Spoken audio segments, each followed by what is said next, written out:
So sabi nila, the best president daw si Duterte kasi gumalagala ka kahit saan, gabi man o araw, walang nag-aabang na mga masasamang tao, walang mga hold-upper, walang mga kawatan.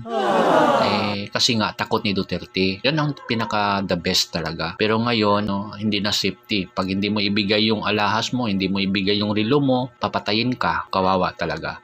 Kaya yung president natin, makarma din yan. Hindi man siya mamamatay, habang buhay din yan mag-suffer.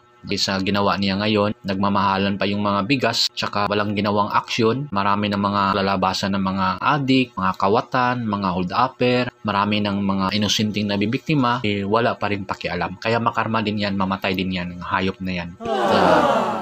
Ilang beses yan humingi ng tawad sa Panginoon, hindi talaga yan patatawarin. Sa ginawa niya sa bayan natin, sobrang mahal. Parang pinapatay na yung mga Pilipino. Kawawa naman talaga. Kaya sobra-sobra na yung abuso na ginawa nila. Kaya kahit humingi yan ng tawad sa Panginoon for 100 times, hindi yan patatawarin. Legit, automatic yan.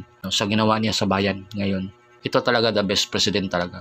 Ganito yung klaseng president na pinoprotektahan yung taong bayan. At saka kahit pandemic, walang kita yung government natin, shutdown, buong mundo, naghihirap. Pero hanggang 40 pesos lang yung kilo ng bigas. Saan ka pa? Grabe.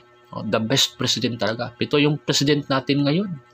Grabe, overflowing yung pera. Billion of dollars, trillion of money ang natatanggap. Donation, tsaka yung utang natin, yung debt natin, napakalaki. Grabe, overflowing na yung economics natin, yung taxes natin overflowing dahil walang pandemic. Grabe. Pero, napakamahal yung bigas. Yung mga kababayan natin na mamatay na sa gutom sa sobrang mahal. Hindi man naawa sa mga mahihirap. Kaya makarma din yan. No? Kahit patayin yan ng 10 beses, kulang pa rin yung buhay na ibayad sa mga Pilipino na ginawa niyang mga alipin.